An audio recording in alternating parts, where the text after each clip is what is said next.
Welcome to this explainer on John Dryden's absolute masterwork. If you are currently an MA English Literature student, or maybe you're grinding away as a UGC Net aspirant, you're going to want to treat this as your ultimate study guide. We're going to decode one of the most foundational critical texts of the 17th century, an essay of dramatic poesy.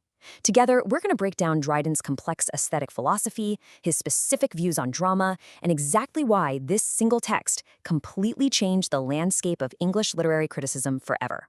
Let's dive right in. Here is our roadmap for today.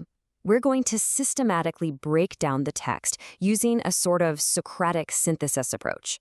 We'll start by unpacking the Restoration context, then map out the four key speakers in the essay. After that, we'll pit their critical arguments against one another, covering the ancients versus the moderns, the French versus the English, the famous Three Unities, and finally wrap up with the great debate over rhyme. All right, Section 1, Dryden and Historical Context. To really grasp this essay, you have to understand how John Dryden basically sets the stage for a literary era, effectively bridging the 17th and 18th centuries. He died in 1700, but because of his immense impact, he's widely viewed as the father of 18th century English literature.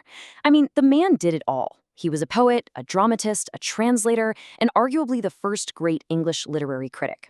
He was the first to successfully employ the neoclassical heroic couplet, a style that directly influenced giants like Alexander Pope. In fact, Samuel Johnson famously declared that Dryden refined the language and improved the sentiments of English poetry. Now, this specific essay was written around 1666, and it's absolutely crucial to know that the London theaters were completely closed at this time due to the plague, so Dryden is taking a forced pause from the stage to rigorously defend English drama as a legitimate art form, picking up the critical baton left by Sir Philip Sidney. And picture this, Dryden doesn't frame his essay in some dusty, quiet library. He sets it on a barge on the River Thames during a literal naval battle in 1666. It's the English fleet taking on the Dutch fleet, and the distant thunder of cannons serves as this urgent, highly cinematic backdrop for a literary debate. It is a brilliant metaphor.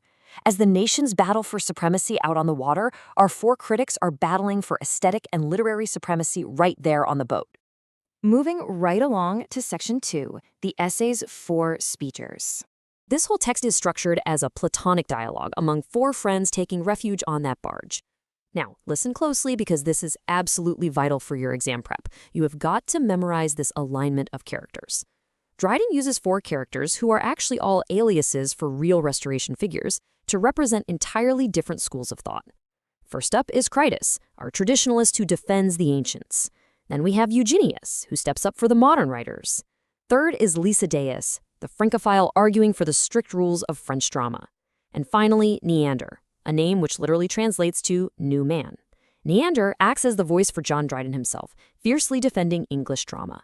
Firmly linking each character's borrowed name to their specific critical stance is a surefire way to nail those multiple choice questions.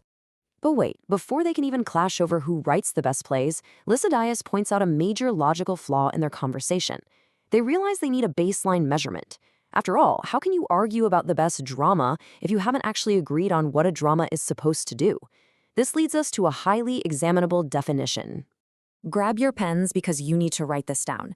Lisideius provides this exact foundational definition of a play. Notice the dual purpose here.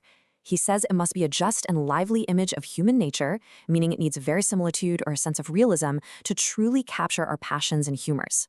But pay special attention to the very end, for the delight and instruction of mankind. That phrase perfectly captures the neoclassical ideal. Art isn't just for fun, right? It has to instruct. It needs to teach a moral lesson, while simultaneously keeping the audience delighted. That brings us to Section 3, Ancients versus Modern Writers. With our definition officially locked in, the cannons fire and the first great debate kicks off between classical reverence and modern innovation. On one side, we have Critic worshipping the foundational rules of antiquity. He argues that the moderns are literally just standing on the shoulders of Greek and Roman giants. He points out that poetry was simply more esteemed in the past. They had actual judges and prizes that pushed writers to greater heights. But Eugenius, he passionately counters this. He argues that writers of their own age have profoundly improved the sweetness and flow of English verse. To prove his point, Eugenius cites modern English poets like Sir John Suckling, Edmund Waller, John Denham, and Abraham Cowley, arguing that these moderns have learned to mold thoughts into easy, significant words, totally surpassing the ancients in lyric and epic poesy.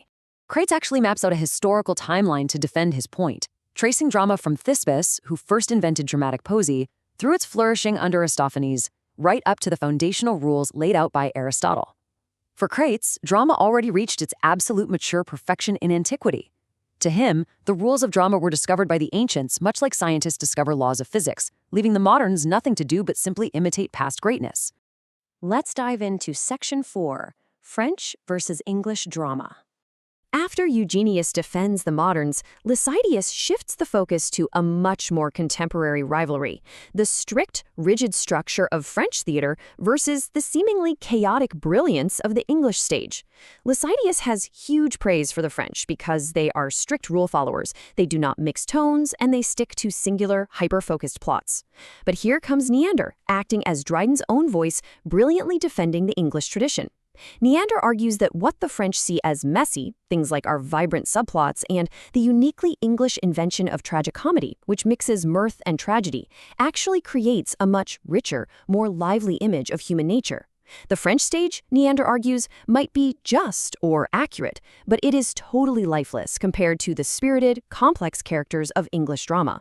Which perfectly sets up Section 5, Unities and Major Playwrights. Now, to truly understand this French versus English divide, we absolutely must unpack the specific rules they are arguing over. I'm talking about the classical Three Unities, which are championed by the French and defended by Lisideius. These act as strict aesthetic boundaries to maintain verisimilitude, basically the believability on stage. First is the unity of action, demanding a single plot with zero distracting subplots. Second, the unity of time, which restricts all the play's events to a single 24-hour period. And third, the unity of place, dictating that the stage should represent exactly one location for the whole performance. The French follow these religiously. The English, well, they tend to toss them right out the window. This debate over the unities beautifully illustrates Dryden's balanced critical position.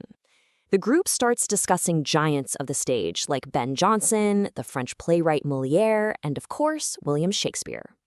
Ben Jonson gets praised for being a careful, correct poet who actually observed the unities quite often, but it's Shakespeare who receives Dryden's highest praise through Neander. Even though Shakespeare completely breaks the unities of time and place and heavily mixes comedy with tragedy, Neander argues that Shakespeare has the largest and most comprehensive soul of all modern poets. Neander essentially suggests that a rigid, unquestioning adherence to the unities can actually stifle the very lively imitation of human nature they are trying to achieve. And that brings us to our final stop, Section 6, the debate over rhyme.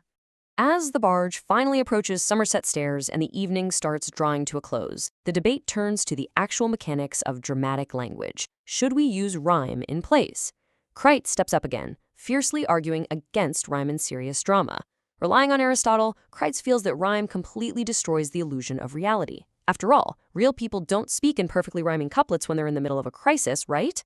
But Neander counters this beautifully.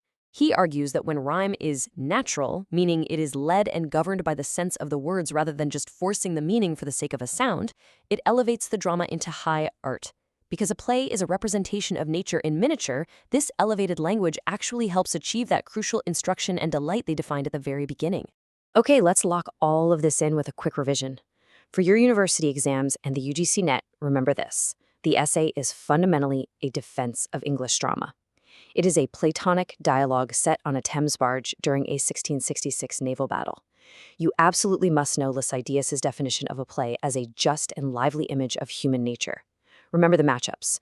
Critic equals the ancients, Eugenius equals the moderns, Lisideius equals strict French roles, and Neander is John Dryden himself, championing English tragicomedy, the absolute genius of Shakespeare, and the artistic elevation of natural rhyme.